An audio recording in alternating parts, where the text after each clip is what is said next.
Hello and welcome to ABW Radio. It's the Carabao or Caribou Cup semi-quarter final, West Ham. Tonight I'm joined by John Welsh. Say hello, John. Hi, Jace. You all right? Not good, mate. Not good. That game didn't wake you up. Things I do. Actually, I quite enjoyed it. I know it wasn't great, but I kind of enjoyed bits of it. So yeah. It's the things we do, the things we do. Also, I'm joined tonight by Karl, that London guy. Hello, Karl. Hello. How are you, Jason? Obviously tired, but I'm very well. I'm okay, mate. I'm okay, but you okay? Yeah, not too bad. Arsenal win. What more can you say? Yeah, that's all that matters, isn't it? In the chat box, we have the Walrus and the Hedgehog. Lambs, behave. Stop it. Turnip surprise. Loki 73. Carlito Alguna. What else is there? Neil McKeown music. Kev Oguna's there. And 235100. Jove 82. I tell you what. It is anything else? Hold up. I missed a couple. Corey Sirles, Seedu 7549, Daniel Kupka, David Irvine, Kelly Mayers there, Bradley Tucker's there. Have I missed anybody? If I've missed, say hello. Hello all. Glad you joined us tonight. 1-0 win over West Ham, the Carabao Cup. Lineups, Karl. What do you think of the lineup? Strong? I thought it was stronger than I thought it was going to be be honest, because there was loads of talk of us playing a load of kids, and we didn't play as much as I thought we would. The back line kind of picked itself. Debuchy was always going to come in. I was quite surprised about Kolasinac playing. Very, very surprised, just because with Liverpool right on the horizon, I thought they would have saved him for that, and they didn't. So that must obviously mean that he's not going to play against Liverpool, and they're going to play actually make the knives against Liverpool, but that's another topic that we'll get onto. But Kolasinac for me was a very, very big surprise. Walcott coming into the squad, it was always going to happen. Giroud starting was always going to happen. I wasn't impressed with the midfield two, though. The Coquelin and El Nene axis. It was just screamed off sideways passing. But it was a strong squad, and the squad that, in any day should have always gone through against this West Ham side. Yeah. I think the midfield is, with Ramsey injured, that was always going to be the way it is. I mean, AMN, yes, I'd like to see him there, but unfortunately didn't. And we're also joined by Vinny Gans and Pablo Amar. Who else is there? Who else? Oh, James Kivett.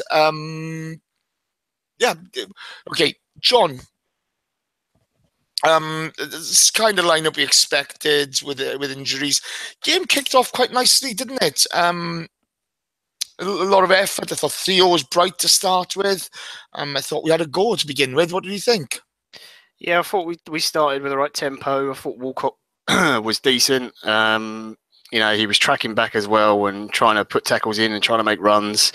I had a few of the same concerns that Karl did about the midfield. I tweeted out that it was going to be a tough night for Joe Willock because he looked the most creative one out of the three in the middle.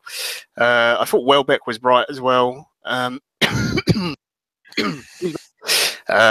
Really pressing in from the left, trying to make things happen. So I was pleased with the start. And then when you looked at the West Ham lineup, it was, we saw the way they played in the league.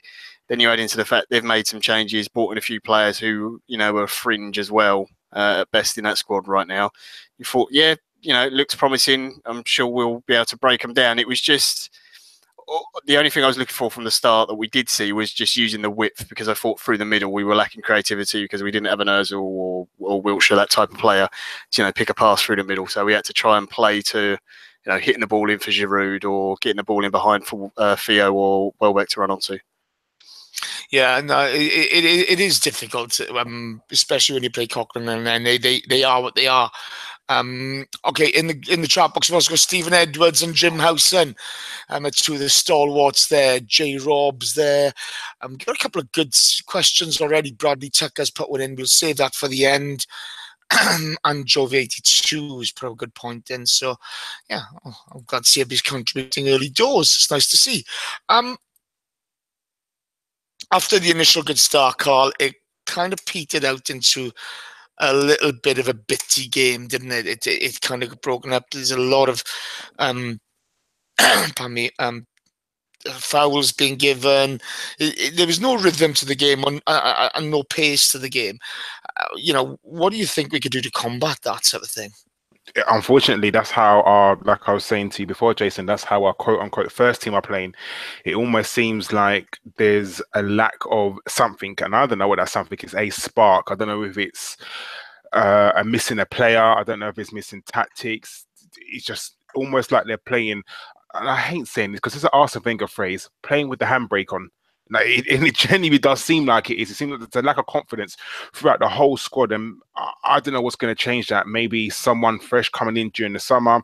Maybe it's a vibe within the club. Maybe it's. I know there's always rumours talking about it, about Alexis being in the club. Maybe it's bad aura in the club. We just don't know at the moment, but it just seems like right now in the team, there's just something that's preventing us from being the free-flowing Arsenal that we can be. Like the team that when we beat Everton a while ago, that was the Arsenal squad that was free-flowing, playing football. And we was brilliant that day, but I know Everton were shit, but you got to give us credit for being very good. And it's just seen since then. I know we've beaten, I think it was Huddersfield 5-0, but it was a Huddersfield at home. We was always going to beat them, but it just seems right now there's something in the squad that's not quite right, and either something needs to be removed from the squad or something needs to be added to the squad. Yeah, okay, fair comments. I see where you're coming from. Haroon Shabir, Rudy Rastlos, Loki 73, K-Man Arsenal Forever. Who else? There's somebody else. Sejun 7549, Calito Alguna. They're all in there, and they're all making some good points. I can join that. Debuchy, John. He looked a really bright spark today. Big difference of him. He likes an early cross. He likes to whip that ball in early. What did you make of his performance tonight? I've been really impressed with him all season. Every time he's played, to be honest, he's featured the Europa League in that back three as the one on the right. I thought he did very well there in a position he's never played before.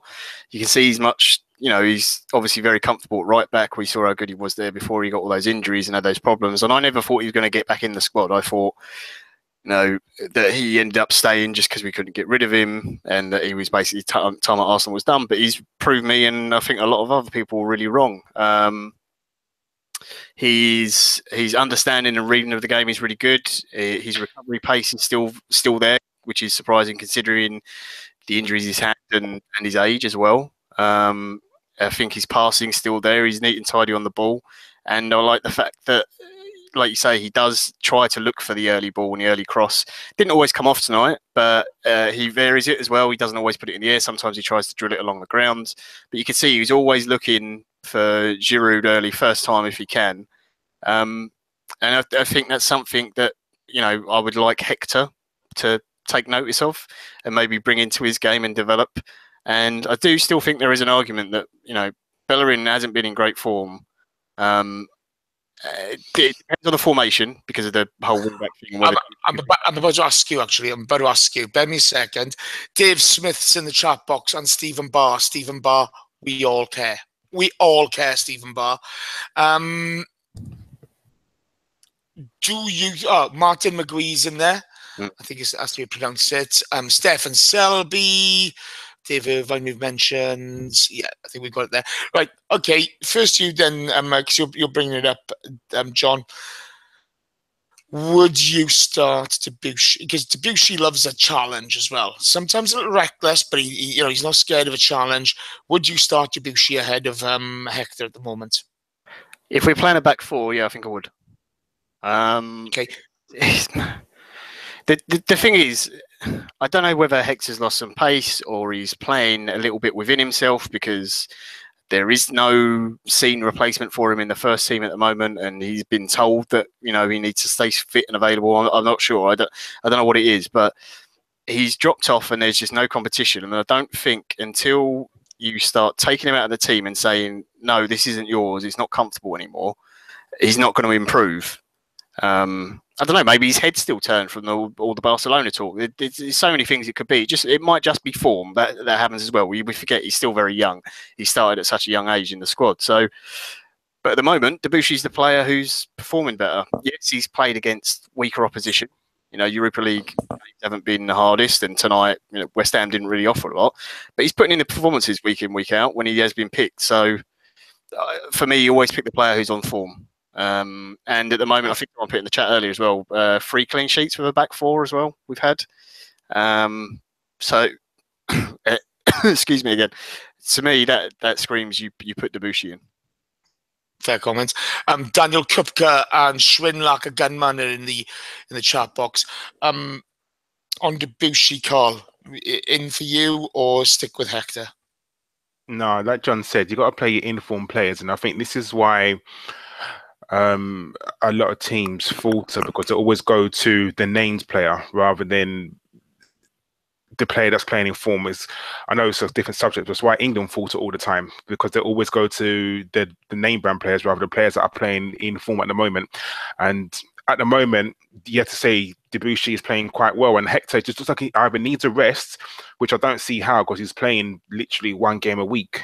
But there's something within his head he's not playing well. And I don't know if it's the fact that he knows that he's a guaranteed starter. No matter what happens, he's always going to play. And sometimes when you've got no competition and you don't think you need to play as well because you're always going to start, sometimes that may just get into it. So you shouldn't really do that. But I would, at the moment, maybe drop him, and maybe that will give him a wake-up call. If you don't start him, I think, oh my God, like, I'm not playing well, I need to start back up my ideas, because there's someone behind me that can come in, and you know, maybe it could have an adverse effect. It could happen, but I personally think that maybe not for Liverpool game, because maybe it's a bit too soon, but maybe for the game after that, you probably would look to drop him or give him a rest, whatever you want to call it. Fair comment, Anthony Ye, we're going to ask that question later. He's in the chat box. Andre Lake is in the chat box. Is there anybody I've mentioned? Paul Alves, Lambs. I try to give you all a mention, guys. If I do miss you, I am sorry.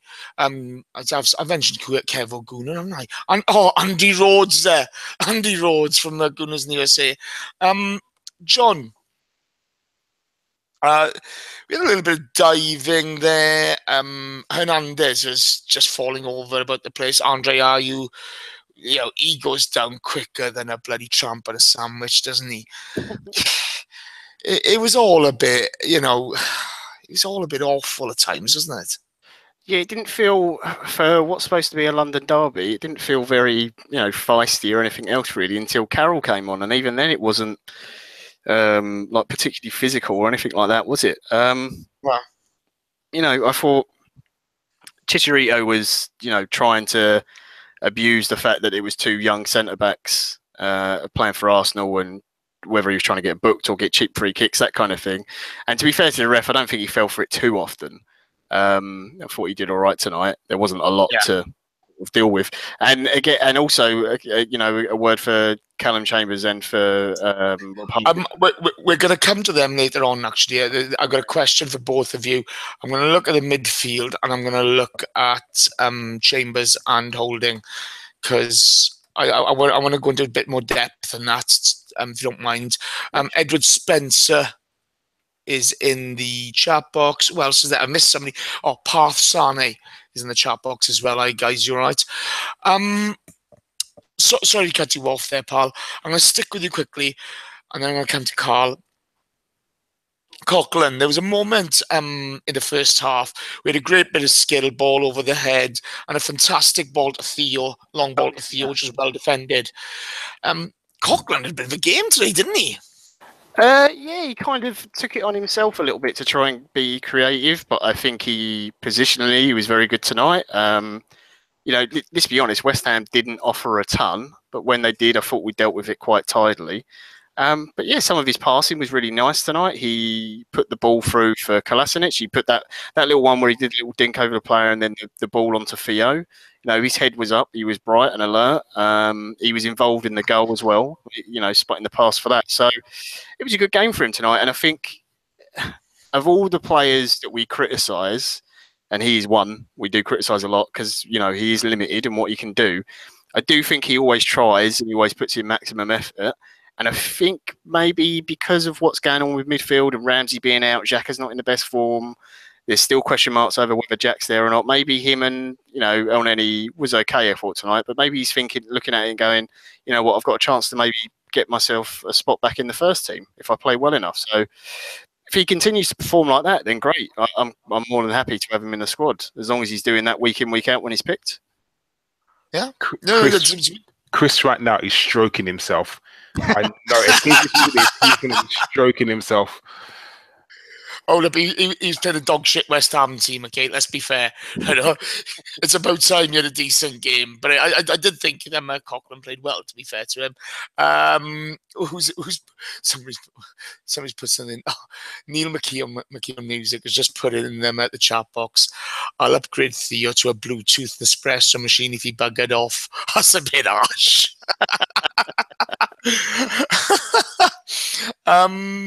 Karl. Minutes.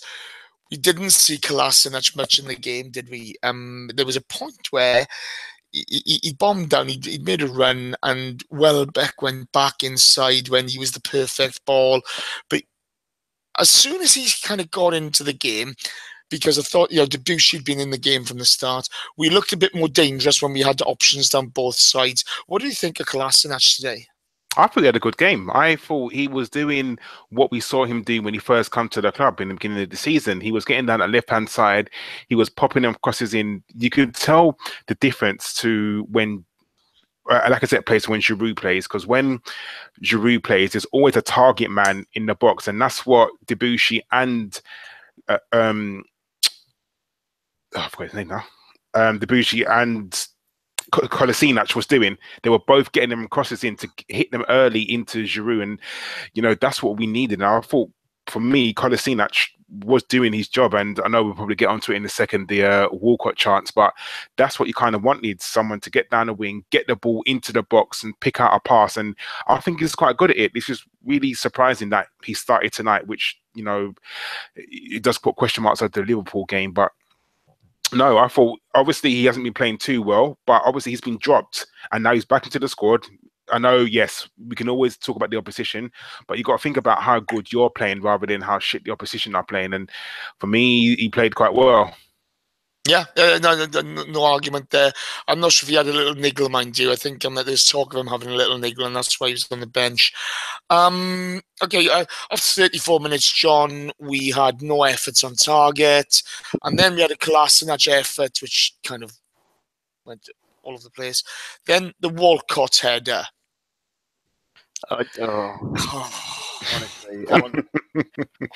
So we started the show and we were nice about Theo because I thought he put himself, you know, about quite well and was tracking back and stuff. And then he started to disappear. Then all of a sudden, bang, in the middle of the box.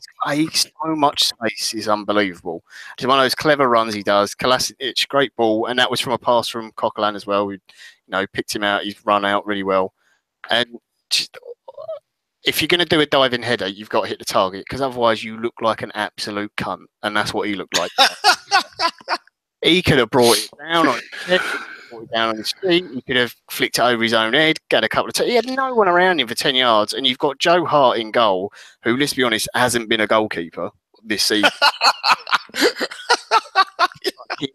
Oh, what an absolute joke, really. It's so frustrating as well because the only thing with Theo is he'll do things like that all season long and he'll still get like 15 plus goals. Okay, he just does it and it's so he's so frustrating and I can't. I love all the times. I'm going to challenge goals. I'm going to challenge you. Go on. I'm going to challenge you. I've given Theo some stick over the years. I did think he put in a lot of effort tonight. I think his first touch at times was poor. Yeah, and I thought that miss was horrendous. But is there an excuse for Theo in the fact that he's not playing regularly? Yeah, he's had a few games in the Europa League and this competition. No. There is no. Hey, go. No, not at all. What an absolute. In the words of Brian Clough, you need shooting for missing from there. That's shocking. Absolutely. Just hit the target. That's all I'm asking. It's the fact that he had so much time. He could have easily on the chest. He could have controlled it. Yeah. There was a numerous amount of things that he could have done with that ball, and he just didn't do it. And this is why I always say Theo Walcott has not got a footballing brain, because a better player or a smarter player would have known there's no one there. Bring it down. He had a tap in. He literally had a tap in because everybody was on the other side of the goal. So if he had brought that down, he easily had a tap in. I mean, if that was for to Giroud, that's a goal all day. All day, that's a goal. You imagine, that's the thing as well, you can't stick up for Theo because Giroud would get slaughtered for missing that, and I would slaughter him for it. It's not even like he missed by like just sort of the outside of the post. That nearly went out for a throw-in. That is not acceptable for a Premier League footballer. And it's just, look, Theo's been a great seventh club. He's got a lot of goals. He's got some great memories. He's got medals and everything else. And he has contributed at times, and I'm never going to knock him for that. And I've celebrated his goals, and he loved scoring against Spurs and then winding them up and everything. Great. But just, please, just let him go. The time's done. You can get so much money for him. It's ridiculous.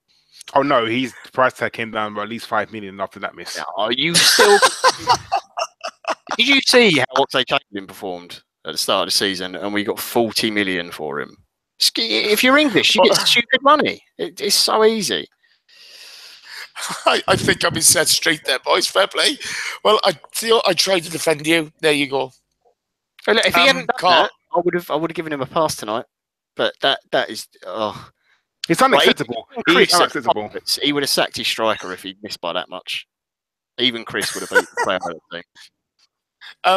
Okay, enough of that. Right, in the chat box we have Norma Ott and formerly knows. Hi guys, you okay? That's brilliant. Karl, then pop up, the Welbs pops up and scores a screamer. Oh no, it wasn't a screamer, was it? The goal was so Welbeck-esque, it was unreal. I mean, it was good build-up play. It was very, very good, and that's what I like about Arsenal. When we get it right, we get it very, very right. It was very, very good. But only Welbeck could. I think it came off his chin, and then he had managed to get another bite at his cherry, which was good because he's always there. Danny Welbeck. You can't fault Danny Welbeck for effort. He puts himself about all the time, and he's one of the players where you always think to yourself, is he good enough to play for Arsenal? But he's one of the ones where effort is an A. He will run and run and run for you all the time, and that's what sometimes you need. Sometimes you just need someone to go on the pitch and just say, run, hassle the opponents, be the outlet, and that's what he does. His end product, no, he's not very good. That's very, very right. But I think for me, the goal, the build-up was very, very good. And A for effort, for getting it on target. I mean, well, he couldn't really miss from there, to be honest. But he, for me, is someone who, whenever you criticize him or whenever he misses, you always think to yourself, I don't know if I really want him in the squad. And then something like this happens. And then you think to yourself, who else in the Arsenal squad could do something like that? Who in the Arsenal squad will put themselves about like that?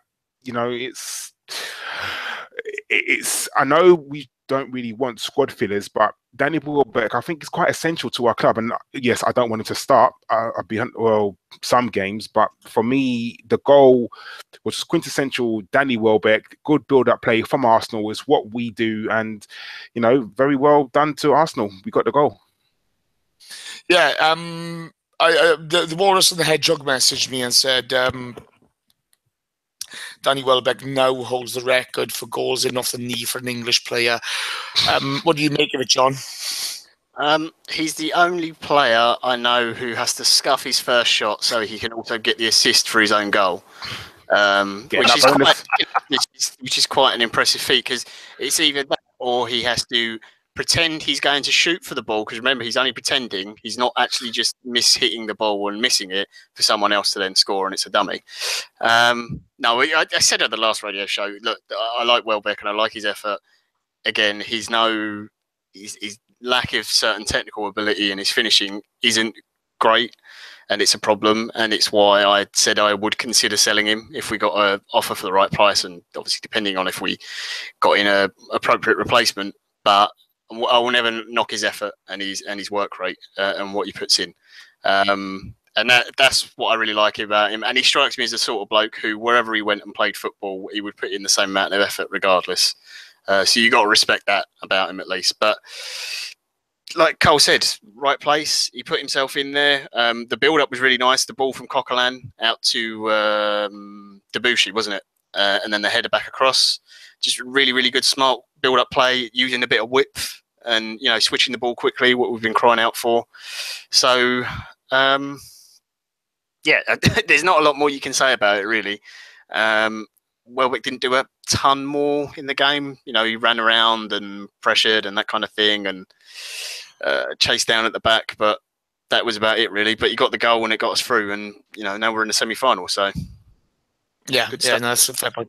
I got soft spots for Danny Welbeck. I think I just wish he had that sort of scoring that scoring ability, that natural ability, that instinct to grab easy goals, because, as you say, his effort is second to none.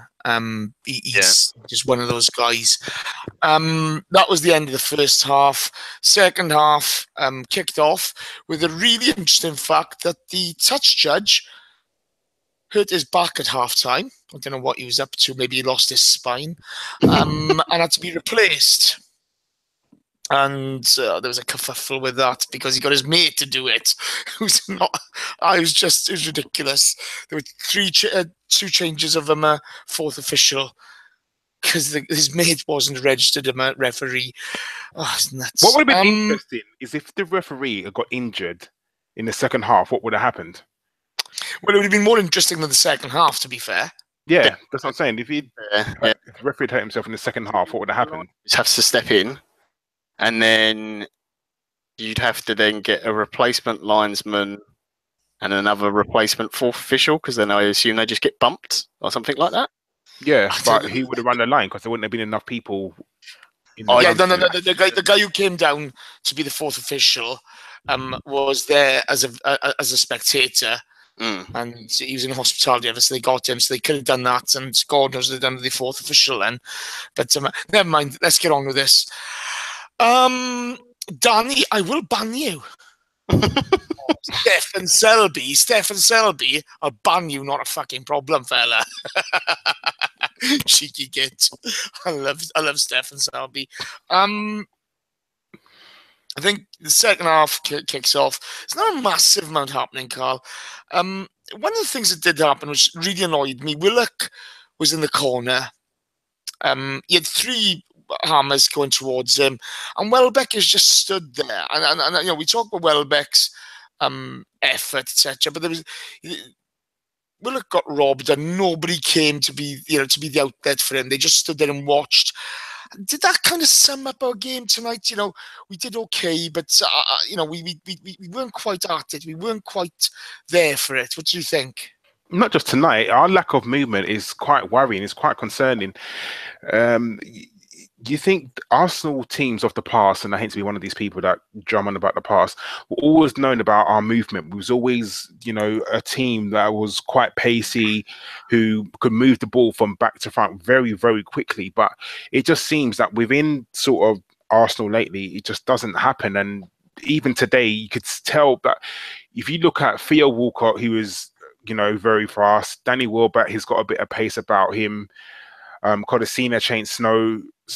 So we have players, that can run. It just seems that the outlet or the movement just wasn't there today, and it's not just today. It's quite a worrying factor within our game at the moment. So, like I said earlier, I hope there's something in the squad that needs to change, or taken out or put back in. Who knows? But I think that with our faster players, or players, who can sort of run quite quickly, you would say to them, stay up. So, the outlet, hit a long ball. Sometimes a long ball, you can't always play pretty football.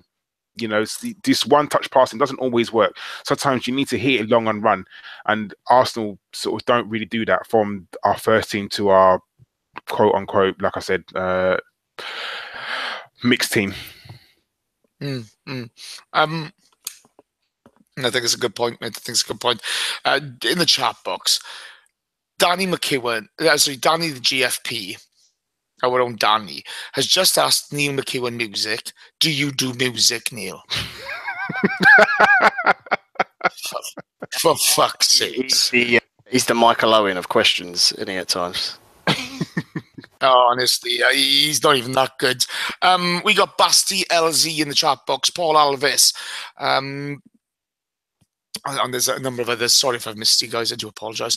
The second half was a bit dire. There was the Holding Hernandez coming together. Debuchy gave a free kick away. Karl came on. First thing he did was, and I don't think it was that bad actually, but he sort of tipped Coughlin over. And Coughlin then proceeded to roll about as if he'd been shot. You're taking all those things, John. I mean, when he came on, I was a little bit worried because we've kind of stepped off the gas a bit in the game, and it was very typical of we've been in control for so long. Have we taken it a little bit too easy? Not got the second goal, and here comes a bloke, who's whatever you think about Andy Carroll, he's very, very good in the air, and he can hold the ball up well, and he could bring some players into. Some West Ham players into play and maybe get on the end of a cross. And it must be, a bit of a daunting prospect playing against Carroll if you're Chambers and Holding. They're both young kids, but they dealt with him really, really well, I thought. It was the only time. They went for him. Yeah, they went for it. And they really were under pressure. Rob Holding had a bit of a row with him after their first coming together, and he just stood his ground, didn't budge at all. Which I thought was really, really good. And it's something I've seen actually from a lot of the young players. You had Maitland-Niles had a row with, it might have been Arnautovic or someone in the last game against West Ham. Yeah. Stood his ground, didn't budge. He looked, I think Arnautovic was a little bit surprised, a bit taken back by it. Reece Nelson tonight as well with the Masuako, I think, the left back at West Ham. Yeah. Reece Nelson, young kid, he's not exactly big or anything. All stood his ground. And I was kind of a little bit excited because I thought, if it does get a bit rough and tumble, at least something is going to happen in the game. But after sort of a couple of challenges, nothing really came of it. And I was a bit like, a bit disappointed there was no scraps or anything. Do you know what I mean? Yeah, but to be fair, I think, we've talked about it over the last few weeks on here. We've seen our guys put the foot in a little bit more often recently. You got Ramsey doing it. You've got you've even got Meza doing it at times. Not the same degree, but everybody's getting involved, and I think that's sort of kind of coming through the squad now. And I think opposing teams kind of stop and what's going on here. There was, I can't remember which game it was the other day, but there was Southampton. There was a little period in the middle of the game where there were challenges flying in from our guys. It's good to see. Yeah, absolutely. It's something we've struggled with for a long time, that physicality in games and being bullied quite easily.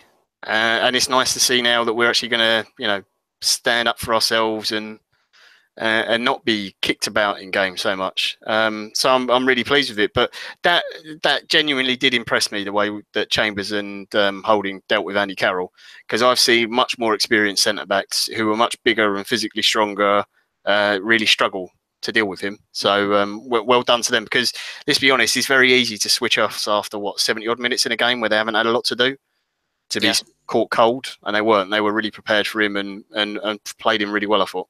We're going to talk about them a bit more later. Karl, there's a Joe Hart challenge on Welbs. It was a really good through ball.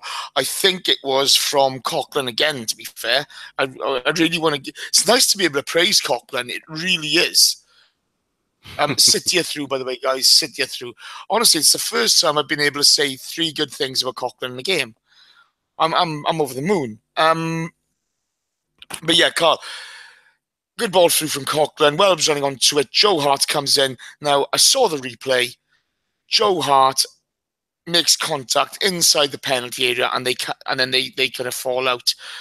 I thought it was a penalty. Was it a penalty for you? It's one of the ones where I always try to look at it objectively.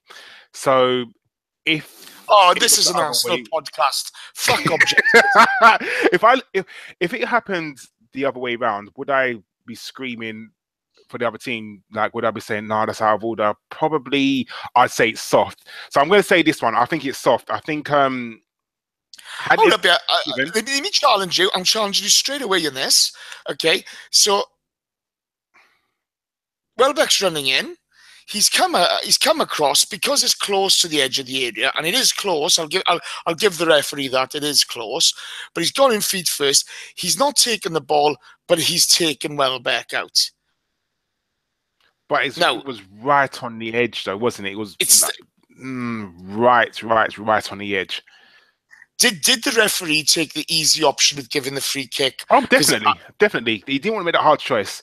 So the free kick was definitely the easier option, most definitely. But the bottom line is contact started inside the area. Did it? So I thought it was outside. Yeah. Maybe I'm looking through my glasses. John, penalty for you? Yes or no? I'll be honest. In real time, I thought he touched it outside. I saw a replay and I thought it was like bang on the edge, maybe. But I only saw one replay of it, so I'll just go with pair of shithouses. Pair of shithouses. I thought the one thing he did get right was the fact it was a yellow card because he was going away from goal.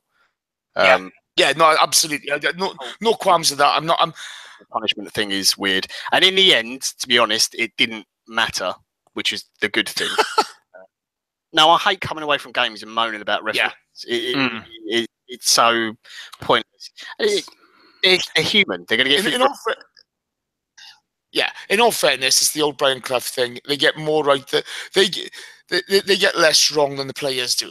Yeah. You know, and you know, if it's something terrible, you know, and we've seen some horrific refereeing decisions as Arsenal fans, you know, then you, by all means have a pop. But there was nothing to mourn about Kevin Friend today. There wasn't. You know, if he'd given a penalty, great. But you know, with the free kick, you know, I thought it was a penalty, but never mind. John, Giroud Hami, he pulls up very quickly in the middle of the pitch. That could cost us, couldn't it? Yeah, that's not good news. I mean, I instantly assume hamstring, so 3-4 weeks or something like that, which is not good. Really busy period, so that will be rest of this month, and then maybe into early Jan. Might miss the FA Cup. Who I don't even know we're playing in that actually. And obviously the other thing now is Forest. The other thing now is we've got these 2 games for the semi-final. It's a 2-leg thing, so that's another 2 games to add into our season. So, I mean, the one, I guess you got to look at it as one positive, that if you need to take Lacazette off in a game, then Welbeck can come on and play through the middle. So the team doesn't have to adjust its style of play. Yeah. Because I think when you swap Lacazette for Giroud or the other way around, whichever way you do it, the team then has to, very much change the way it plays the game. And I think if you're changing from Lacazette to Welbs or vice versa, it's a lot easier to keep the fluidity. It's just one of those things. Your hamstring can just go. There's nothing you can really do about it. The Coquelin one apparently isn't too bad. It's just a bit of apparently it's just a bit of cramp. So that's one bonus, because we all need the midfielders. The only other person you can see obviously playing through the middle is you don't really want to put Walcott there. I know Arsenal did it tonight, but that doesn't really strike me as an option. It's Alexis, I guess, is the other option through the middle. He's even less likely to give the ball away, I suppose, like in a harmful way to the team if he's playing straight through the middle, if he's the last man. So, but he chose not to play through the middle. He's the one who decided he didn't like playing through the middle. He wanted to play in a more interactive part of the game, you know. So, yeah, but I think the thing with it is, if you're in a game, and let's be honest, we know Arsenal at the moment likes to take off Lacazette. If Arsenal is going to bring a player off, it's probably going to be Lacazette, and then he'll say, Alexis, you play through the middle, and Welbeck, you go and play wide, or Iwobi, or something like that. So maybe he doesn't do it for 90 minutes. It might just be for 20 minutes in a game. But, you know, it is a concern because you're going to need rotation. I mean, I think you saw tonight, you know, like seeing Kolasinac in the team wasn't something you expected. But then when you look at the options, you're like, oh, well, Maitland-Niles has proven himself in the first team, so maybe he should be keeping himself in there, whether he's going to say, we'll chuck him in midfield or we'll leave him at left back or whatever. You know, he doesn't seem to want to move Monreal, so you've got to rotate at this period in the season. So it is a really big loss. I don't think he's going to start many games, but he's always had an impact off the bench. So it's really, really disappointing. No, absolutely. It's frustrating. Mad Wide Sports and Jim Bernstein are in there. There's a lot of cock jokes coming my way tonight. I will be needing a shower and bleach after this. But no, you got to give him credit. Karl, the game kind of petered out then. One of the facts one of the guys has put in the box is that, and who was it? Who put that in there? Loki 73 put in that West Ham, no shots on target all game.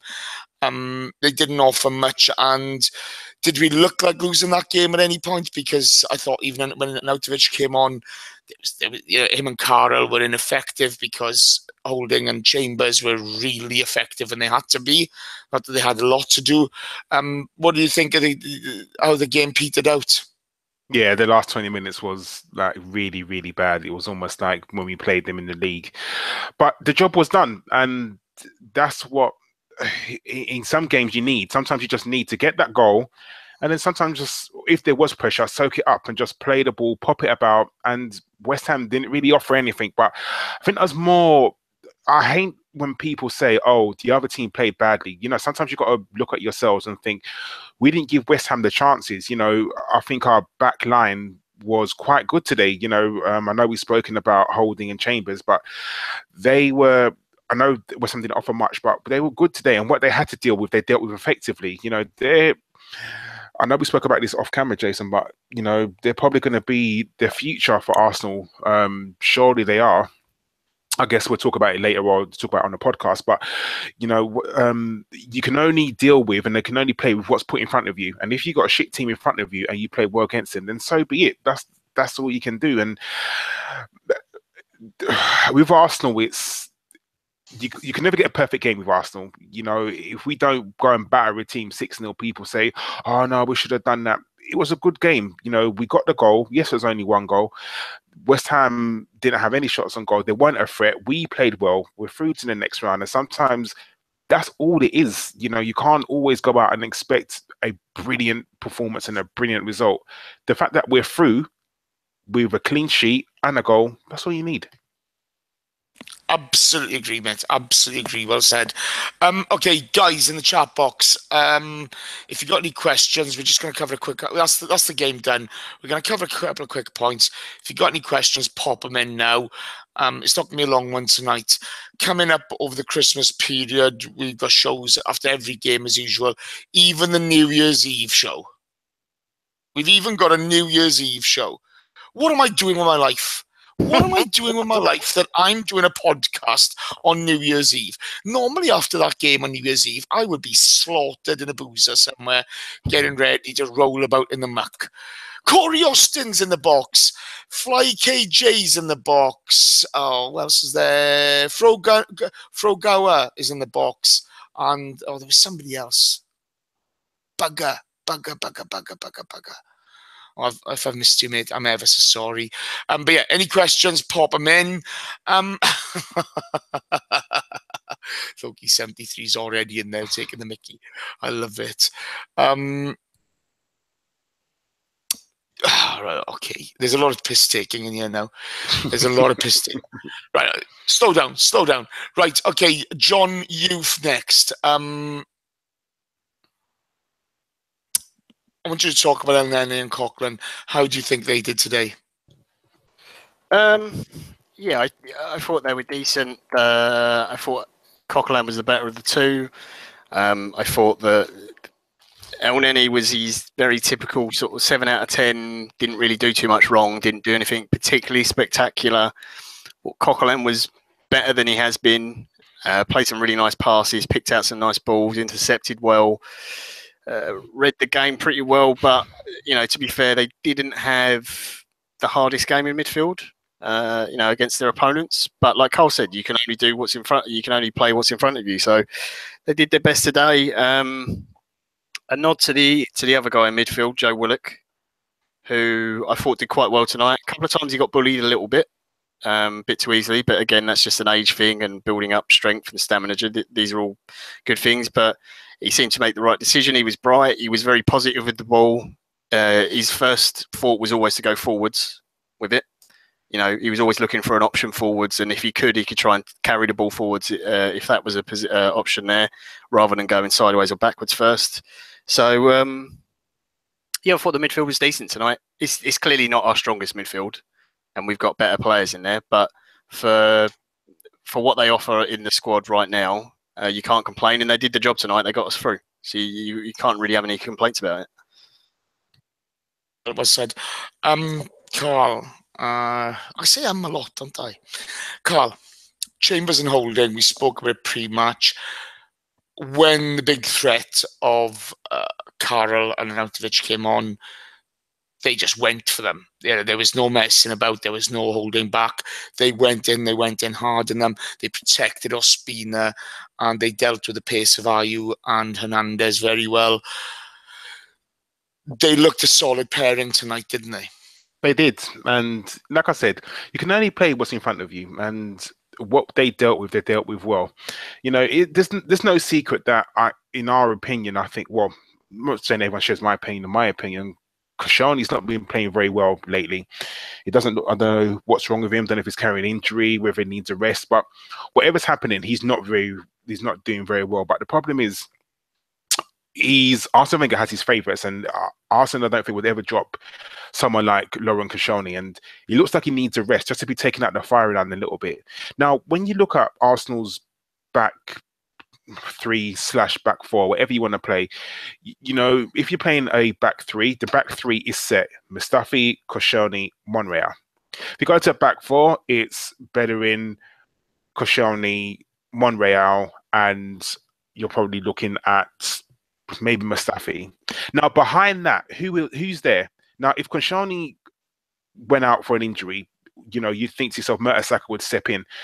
Mertesacker showed, what game was it? Was it not the Newcastle game? Was it the West Ham game or the game before that? Where he had a shocker. He did not play well whatsoever. And I think he got substituted in that game. And you're thinking to yourself, why aren't Chambers and Holding getting a chance? At some point, you can't always protect these young lads. You've got to throw them in. And there are games where I think they could have played together. And it's... Mertesacker's on his way out. He's going to retire at the end of the season. So... it may sound harsh, but what's the point in playing him? He's got experience, and I think he's very, very good. And I'm not saying Mertesacker's a bad player, but you need to start thinking to yourself, okay, now's the time. You've got to start blooding these young guys. And why not play Holding, and why not play Chambers? I mean, Chambers just got a new contract, so clearly he must be in the plan somewhere. And let's go back to Holding, where he played brilliantly in the cup final against Chelsea. He played absolutely brilliant with Mertesacker. So give them a chance. You've got to, because they're our future.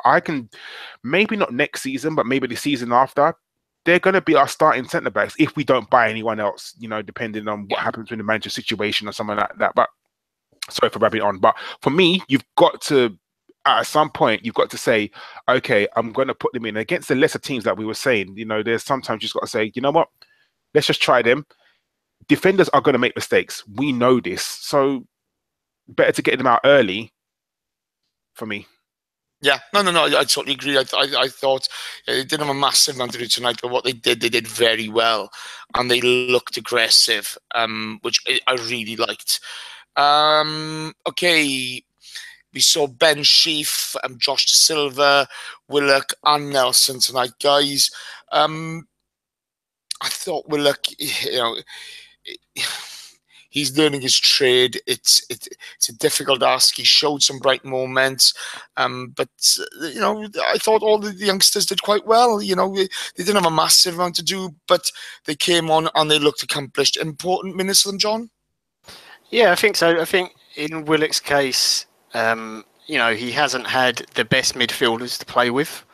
I think I'd seen better games with him when he's played with the likes of Wilshere, and he's clearly more forward thinking. You can also see that in the games where he's played with the other younger lads, like Nelson has been on the pitch from the start, where Azy Maitland-Niles has been on the pitch, they already have an understanding from the youth team. And he's obviously developing that with the experienced pros now. That's going to take time. But I thought his passing was neat and tidy. He didn't really give the ball away. He was always bright and positive. Reece Nelson I really like. When he came on, he got to play from in his favoured position rather than at wing back. You saw him taking people on, trying to get a cross in, cutting back inside. He can go left foot, he can go right foot. That's really good. The two centre-backs we've already spoken about, and I do like both of them. De Silva, I mean, he didn't really have enough time to do anything. Ben Sheaf, I think he rode one tackle quite strongly, and then he looked for a good. He always looked for a decent pass, didn't he? Yeah, when he did have the ball. He was just sort of comfortable in possession, very tight. Typical sort of play you see at Arsenal, essentially. Yeah. But they didn't really have enough time in the game to analyse them properly. But I would expect that you might see Willock maybe get a loan. Whether it be second half of the season or next year, maybe he gets a loan and gets to a Premier League club so he can get games every week.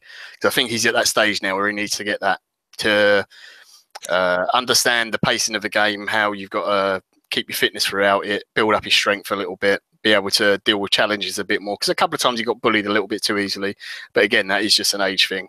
But Reece Nelson, I think, is the out of the ones that play tonight anyway, is the really exciting one for me.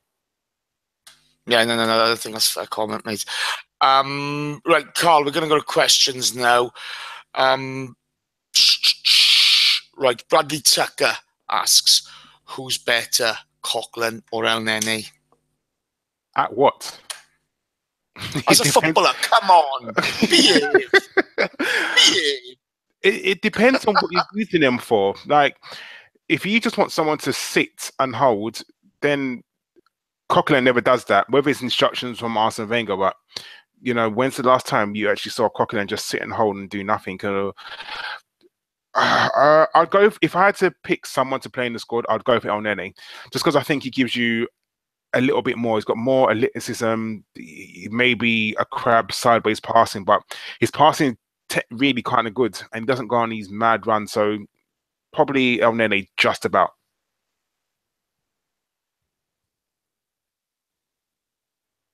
Are you on mute, Jason? Yeah, I've done a Gimli. Sorry, guys.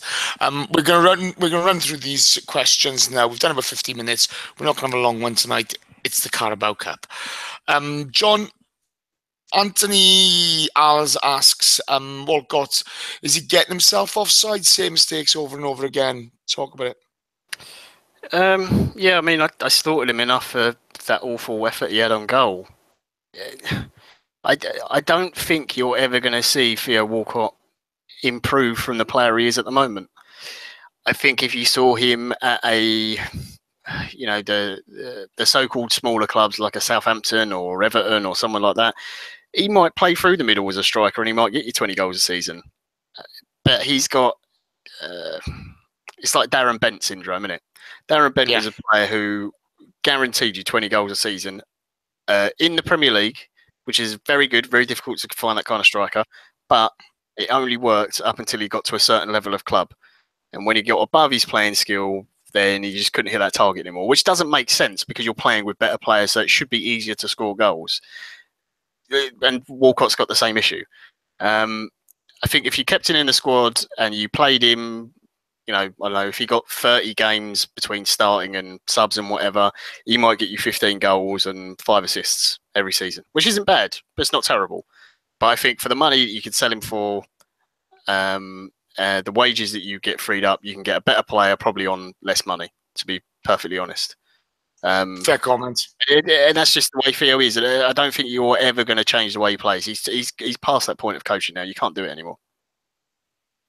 No, that's fair enough, mate. Andrew Rhodes asks, Jason, why don't you have any Christmas decorations up? Christmas. Bar humbug. Yeah, that's the way I feel about it. I haven't got any upbeat. No, bye, to be honest. Top man. Hey, brothers in arms. What can I say? What can I say? Don't go there. Right, let's fly through these guys. Karl. Sorry, I don't know who asked this, so I do apologise. But is Gattuso going to manage the Arsenal? No. Fair enough. John, he'd scare the shit out of us. He would absolutely terrify them. They were losing the other night, and you could hear him on the touchline. He said, "If you lot don't score, I'm going to murder you in training." They went a 1-2-1. Honestly, seriously, you could hear the mics picked it up. And then there was a brilliant shot of someone, he didn't like his hair. So he's in the club like diner with them all. And he just goes over to the player with a pair of scissors and grabs his hair and starts chopping bits of it off. Oh, that's fantastic. He's a hell of a character. I loved him as a player. Loved him. He's still a cult hero at Rangers, isn't he? Oh, yeah. John, Martin McGwee asks, what do you think of Wenger trying a 4-3-3 against Liverpool? I think I'd rather. Go on. Who would you play? Like, who would be in the 3? Hello? I can hear you. Who would be in the 3? Well, I think you'd have to go Xhaka, all depending if Ramsey's fit. But is he, though? He's in the out for another week or so. Because if he's fit, he walks in. Out, isn't he? Yeah. So then who's going to be your 3? Xhaka, and... Well, it has to be Oneni, innit? Because there's no one else. Well, unless Cochrane's fit. No. It will be. If he plays 4-3-3, it will be Lacazette, Alexis and Ozil as the front 3, and then it will be Iwobi, Jack and Xhaka. And whether Ozil and Iwobi will swap positions or not is another matter. But that will be that 6. I got to be honest here. I don't know what I think about what formation to play in that game. I'm really torn on it because if you're going to go with the 3, we are at home. We have to attack. But if we play the 2 in the middle with the 3 at the back, I worry about Jack and Xhaka together. I'm not sure. Do you want to put our 3 centre backs, which would be Koscielny, Monreal, and maybe Mustafi, as he's back in training if he's available for the game? Do you want to put them 1-on-1 against Liverpool's front 3? I don't. I also don't want to turn the ball over with Iwobi and Sanchez giving the ball away, making the wrong decision and half the pitch. Well, I don't think you have a choice with Sanchez because he's going to play regardless, whatever formation. Yeah. The problem is, if you play a midfield 3, you have to get someone to sit. Now, is Xhaka going to sit? No. Is Ramsey? Is Wilshere going to sit? No. As much as I don't like Coquelin would have been the one to play and just tell him don't go past the halfway line. But unfortunately, he's obviously out now. But we're at home. You've got to attack as well. It's a difficult one. It's a really difficult one. I mean, their defense is no better than ours. Let's be honest. It's worse. Than ours. It's a lot worse than ours. But you need fluency going forward, don't you? And you'd have to go down the right an awful lot and avoid Alexis for fluency. Okay, let's move on from that. Turnip Surprise asks, Jason, who was your man of the match? I'm not going to say Cochran because I don't think it was him. I'm going to say Callum Chambers because when Karl came on, he just went for him. I know he didn't have a lot to do, but there weren't many standout players today, were there? Karl, John Bernstein asks, no, we've already asked that. Sorry, John. Stephen Barr asks, should I take a half day on Friday and go out and watch the game in public? I'm scared. Listen, Liverpool, yes, they beat us 4-0. 4-0 or 4-1 was it at the beginning of the season? I can't remember. It doesn't matter. 4-1, I think, wasn't it? Yeah. And that game is over with now. At the moment, Liverpool are playing very well. There's no denying it. As much as I don't like Liverpool, they're playing very well right now. But look at when we played Tottenham. Everyone was scared about how fluent Tottenham were and how they were going to beat us. And look what happened. If we turn up on our day, we can be very, very good. And Liverpool have always got the tendency to be Liverpool in them. Do you know what I mean? So at the end of the day, I know Jason's saying we were at home and we got to attack. I think we've got to find a balance. I think there's got to be, we can't be too scared to attack them, but at the same time, we can't go gun-ho because you might end up with another Man United result, and we don't want that at all. You know, we really don't want that. But no, take the hard day off, go and watch the game, enjoy, and you'll be celebrating a win on Friday and recovering Saturday. That's the spirit. That's what we like to hear. Right, John. Schwinn asks, what do Chambers and Holding have to do to break into the first team? I don't know, really. We've said this before. I'm not sure he trusts them completely in the league at the moment.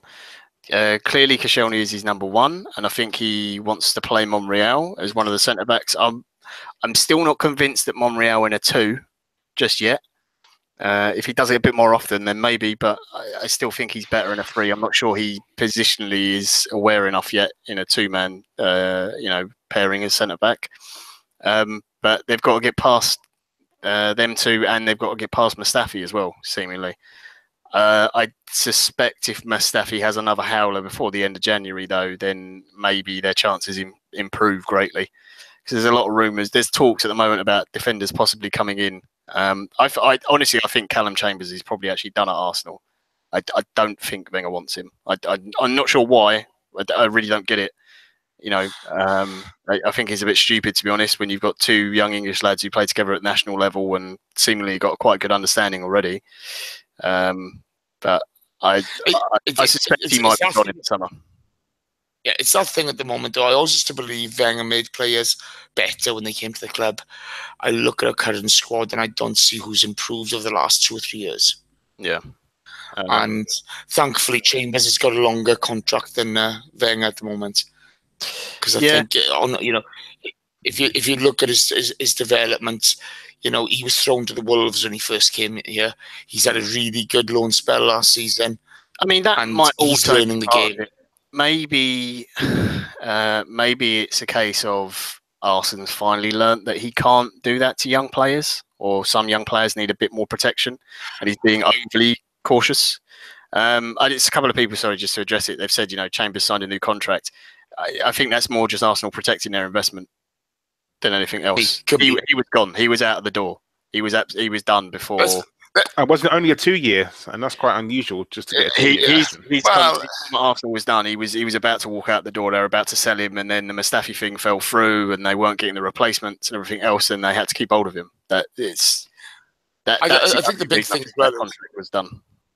But in my opinion, I don't know that for facts, but that's just Yeah, but if he keeps on performing like he did tonight, him and Holding, if they keep on developing like that, because, whatever you say about Karl and Arnautovic, they're experienced strikers.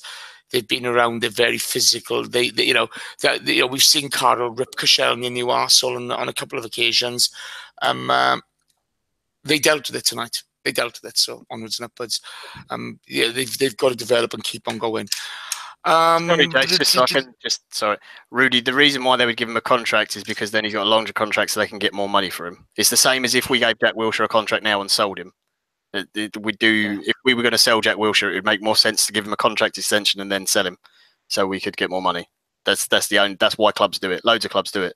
It's a very common thing. We wait and see in it. Hopefully these guys can develop and become a mainstay of the defence. I like both of them. Yeah, I do. I think they're both really talented guys, but it's a tough position to come into the Premier League. Karl, John Bernstein asks, would you rest Bellerin and start Ashley Maitland-Niles? Ainsley Maitland-Niles. Oh, touch of the Dannies.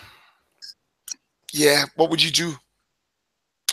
I would, but not against Liverpool. I think Liverpool, we're going to need our players and our good players. And right now, he's not having a very good game, but you need Bellerin in the squad. After the Liverpool game, I would actively give him a rest. And I'd probably tell him as well and say, look, I'm going to rest you for a few games just so you can get your head right. Just because he's not been playing very well. And, you've got Ainsley Maitland-Niles who's playing well. You've got Kolasinac who's there, or Kolasinac, however you say his name is, who's there ready to come in. And we need to go back to the back four. I think the back three is kind of done now. And if we go back to a back four, I just think we have more options. I really do. So, because you can always play, we've got left back options, we've got right back options. So I would go back to the back four. After the Liverpool game, I would definitely rest Bellerin. Okay, cool. Right, we're going to wrap this up soon. We got a couple more questions. The first one, I want you both to answer this. Bradley Tucker and Fly KJ asks about David Luiz. John, do you want him? I'd have him. We had a very brief discussion about this last night in the WhatsApp group. Lots of people said no. Yeah. Lots of people concerned about his age. I'd take him all day long. I think he's a very good underrated defender. He can play midfield as well. And yeah, he has some crazy moments, but I've got no problem with that. But yeah, we've got Koscielny, haven't we? They're the crazy moments there. Yeah, but we've got Koscielny who can realistically at the moment looks like can only play one game a week. David Luiz can play more than that. And being 30 years old now and being a centre-back is not the same as being 30 years old and a centre-back 10 years ago. People can play for a lot longer than they used to be able to. And if he happens to have his crazy moment and it's against Tottenham, that's fine because he's the sort of bloke who will get annoyed and would go and break someone's leg like a Dele Alli, for example. Oh, don't. No, he's been going around all season trying to break people's legs, but he's all right. Yeah, no. But that's like a dream I have. Exactly. And I don't see enough Arsenal players doing that at the moment. So that's the kind of crazy I want. But actually, as a player, I think he's very good. He's very underrated. And people just look at his mistakes and they instantly jump all over that. Karl, your opinion on Luiz? No, I wouldn't take him for the simple fact that he's 30. And I think that, okay, I know what John's saying, that the old 30 is not the new 30, but for £30 million, there are better options out there. If you add some money onto that, you could go and get someone else. I really do. And I just think that, yes, he's the sort of player who give you the unexpected. He can go and bang in a goal from 30 yards out, or he could give away 6 penalties in a game. With him, there's no sort of in between. And I think that there are so many better options out there than buying a 30-year-old for 30 million. I mean, me and Joe kind of got the same sort of outlook. It's not my money. I don't really care. I really don't care. Spend the money. I don't care. But yeah. I think there are more better options out there for 30 million plus than David Luiz. Fair enough. Welcome to ABW Radio. You more often than not get an honest point of view and both sides of the coin. Junior Gunner asks, Jason, how do you feel about a potential signing of Idris Garner? Plays very similar role to Kante, just not bigged up as much because he plays for Everton. I haven't seen enough of him, to be honest with you, mate. I think the little bloke who kicks us loads every time we play Everton. Yeah. I think but from what you look at certain players and you get a feel for them straight away, and the more you see them, the more you understand them. I've seen this guy play a few times, but he's never left a lasting impression on me. I don't think he's a bad player by any stretch of the imagination. He might be what we need because we haven't got it at the moment, but I'm not sure. We talk about who was the boy from Nice that they were talking about, Seri. Yeah. I haven't seen enough of him to really make my mind up on him either. There's a certain type of midfielder we need to come in to complete our midfield, okay? But they are going to have to be of a real caliber, because. You look at Xhaka. Xhaka's got great passing. We need somebody who can be disciplined, who's got the passing ability, who's got the legs. I think Xhaka's going through a tough time. Can he come out the other end? Yes, I do. You've also got Jack in the mix now, coming back. He's really got to prove he deserves to be in the team. You got Ramsey, who's been on good form recently. Cochran and LNN are just pure squad players. But we need somebody to come in and challenge. And who that is, I wouldn't say yay and I wouldn't say nay to him, to be honest with you. You guys, yes or no? I honestly, I haven't seen tons of him. He's never really stood out for me, but yeah, he might be one of those players that you move into another club and he really shines. I think the issue at the moment, I would say, is that if you're getting a player and it's under Arsene Wenger's management, I'd rather it's a player who's established and already at the level, like we know he can do it. Just because I'm not sure how much Arsenal's going to develop anyone, anymore. I haven't seen enough of him doing it recently. Like I said just now, I think that's done. I think the days of him making players better are done. I think Arsene Wenger's at an age where he wants to be, he wants to be right, and I just don't see where anybody's really massively improved over the last 2 or 3 years. I think there's doubt in his mind, in all honesty, over how he wants to play and what he wants to achieve, and I think that's what's holding us back. That's it. To everybody in the chat box, thank you ever so much. If you can give us a like, that'd be brilliant. If you can go to iTunes and leave us a review, a nice one, please. 5 stars. You know how it goes. That would be fantastic. We will be here Friday night. We haven't finalised the lineup yet, but I'm going to do that with Karl and John now. We will be here for the Palace game, and we will be here on New Year's Eve, and then for the Chelsea game. The podcast will be out next Thursday. Thank you ever so much for your support as usual. You've been brilliant. That's been a really good chat box tonight, guys. It's been a really, really good chat box. Well played. Karl, thank you ever so much. You've been star tonight. Pleasure as always, Jason. It's been too long, mate. I've enjoyed tonight. John, I see you more than I see anybody else in my life. Nice to see you again. I see. It's honestly, there's women I've woken up with less than seeing you, Jace. It's unbelievable. I know. I'm not as pretty, I heard. No comment. Guys, thank you ever so much. Take care. Good night. Keep it Arsenal.